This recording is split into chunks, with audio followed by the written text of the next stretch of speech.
8ನೇ ತರಗತಿಯಲ್ಲಿ ಕಲಿತಿರುವಂತಹ ಆತ್ಮೀಯ ವಿದ್ಯಾರ್ಥಿಗಳೇ, ವಿಷಯ ಸಮಾಜ ವಿಜ್ಞಾನ. ಇದು 3ನೇ ರೂಪಣಾತ್ಮಕ ಮೌಲ್ಯಮಾಪನ ಅಂದರೆ FA3ಗೆ ಸಂಬಂಧಪಟ್ಟಂತೆ 10 ಅಂಕಕ್ಕೆ ನಡೆಯುವಂತಹ ಒಂದು ಪರೀಕ್ಷೆ. ಇಲ್ಲಿ ಸೂಕ್ತ ಪದಗಳಿಂದ ವಾಕ್ಯವನ್ನು ಪೂರ್ತಿ ಮಾಡಿ ಅಂದ್ರೂ ಅದೇನೇ, ಬಿಟ್ಟ ಸ್ಥಳ ತುಂಬಿರೂ ಕೂಡ ಒಂದೇ. ಪ್ರಶ್ನೆಗಳನ್ನು ನೋಡ್ತಾ ಹೋಗೋಣ. ಭಾರತ ಕಂಡ ಮೊಟ್ಟ ಮೊದಲ ಸಾಮ್ರಾಜ್ಯ ಡ್ಯಾಶ್ ಅಂದರೆ ಮೌರ್ಯರ ಸಾಮ್ರಾಜ್ಯ. ವರ್ಧನರ ವಂಶದ ಸ್ಥಾಪಕ ಡ್ಯಾಶ್. ಶ್ರವಣಬೆಳಗೊಳದ ಗೊಮ್ಮಟೇಶ್ವರ ಮೂರ್ತಿ ನಿರ್ಮಿಸಿದವರು ಡ್ಯಾಶ್. ಜನರಿಗೆ ನಿರ್ಬಂಧಿತವಾದ ಸ್ವಾತಂತ್ರ್ಯವಿರುವ ಸರ್ಕಾರ ಡ್ಯಾಶ್. ಒಂದು ವಾಕ್ಯದಲ್ಲಿ ಉತ್ತರಿಸಿ. ಸಾಮಾಜಿಕ ಅಂತರ್ಕ್ರಿಯೆ ಎಂದರೇನು? ಪ್ರಪಂಚದ ಅತಿ ದೊಡ್ಡ ಜಲರಾಶಿಗಳನ್ನು ಹೆಸರಿಸಿ. ನೆಕ್ಸ್ಟು 2 ವಾಕ್ಯದಲ್ಲಿ ಉತ್ತರಿಸಿ. ವ್ಯವಹಾರ ಸಂಘಟನೆಗಳ ವಿಧಗಳನ್ನು ತಿಳಿಸಿ. ಪ್ರಜಾಪ್ರಭುತ್ವದ ಅನುಕೂಲಗಳು ಯಾವ್ಯಾವು? ಇಷ್ಟು ನಮ್ಮ ಪೇಪರು. ಇದಕ್ಕೆ ಸಂಬಂಧಪಟ್ಟಂಥ ಕೀ ಆನ್ಸರ್ ನೋಡೋದಾದರೆ, ವರ್ಧನರ ವಂಶದ ಸ್ಥಾಪಕ ಪುಷ್ಯಭೂತಿ.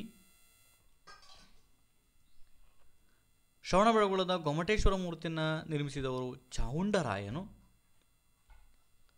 ಒಂದು ನಿರ್ಬಂಧಿತ ಸ್ವಾತಂತ್ರ್ಯವಿರುವಂತಹ ಸರ್ಕಾರ ಅಂದರೆ ಕಮ್ಯುನಿಸ್ಟ್ ಸರ್ಕಾರ. ಸಾಮಾಜಿಕ ಅಂತರ್ಕ್ರಿಯೆ ಎಂದರೇನು ಅಂದರೆ, ನಾವು ನಮ್ಮ ದಿನನಿತ್ಯದ ಜೀವನದಲ್ಲಿ ಅನೇಕ ಜನರೊಡನೆ ಒಡನಾಟವನ್ನು ಇಟ್ಕೊಳ್ತೀವಿ, ಅವ್ರ ಜೊತೆ ಸಂಬಂಧವನ್ನು ಇಟ್ಕೊಳ್ತೀವಿ, ಒಂದಲ್ಲ ಒಂದು ವಿಚಾರಕ್ಕೆ ಒಬ್ಬರನ್ನೊಬ್ಬರನ್ನ ಮಾತಾಡಿಸ್ತೀವಿ. ಈ ಸಾಮಾಜಿಕ ಒಡನಾಟವನ್ನು ಸಾಮಾಜಿಕ ಅಂತರ್ಕ್ರಿಯೆ ಎಂದು ಕರೆಯಲಾಗ್ತದೆ. ಪ್ರಪಂಚದ ಅತಿ ದೊಡ್ಡ ಜಲರಾಶಿಗಳು ಯಾವ್ಯಾವು ಅಂತಂದರೆ, ಪೆಸಿಫಿಕ್ ಸಾಗರ, ಅಟ್ಲಾಂಟಿಕ್ ಸಾಗರ, ಹಿಂದೂ ಮಹಾಸಾಗರ ಮತ್ತು ಉತ್ತರ ಧ್ರುವ ಸಾಗರಗಳು.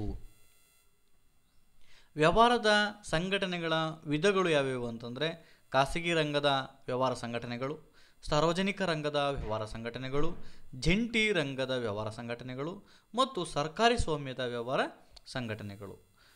ಪ್ರಜಾಪ್ರಭುತ್ವದ ಅನುಕೂಲಗಳು ಯಾವ್ಯಾವು ಅಂತಂದರೆ, ಪ್ರಜಾಪ್ರಭುತ್ವವು ಪ್ರಜೆಗಳ ಹಕ್ಕು ಮತ್ತು ಸ್ವಾತಂತ್ರ್ಯವನ್ನು ಸ್ವತಂತ್ರ ನ್ಯಾಯದ ಅಂಗಡಿಯಲ್ಲಿ ರಕ್ಷಿಸುತ್ತದೆ.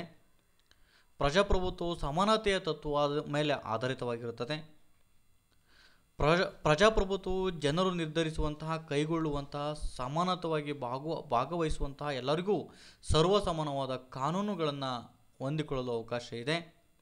ಜನರು ತಮ್ಮ ಆಯ್ಕೆಯ ಪ್ರತಿನಿಧಿ ಮತ್ತು ಸರ್ಕಾರವನ್ನು ಚುನಾಯಿಸಿಕೊಳ್ಳಬಹುದಾಗಿದೆ. ಪ್ರಜಾಪ್ರಭುತ್ವದಲ್ಲಿ ನಿರ್ಧಾರಕ ತೀರ್ಪುಗಳು ಸಾರ್ವಜನಿಕ ಅಭಿಪ್ರಾಯಗಳು ಮತ್ತು ಚರ್ಚೆಗಳು ಮೂಲಕ ನಿರ್ಧರಿಸಲಾಗ್ತದೆ.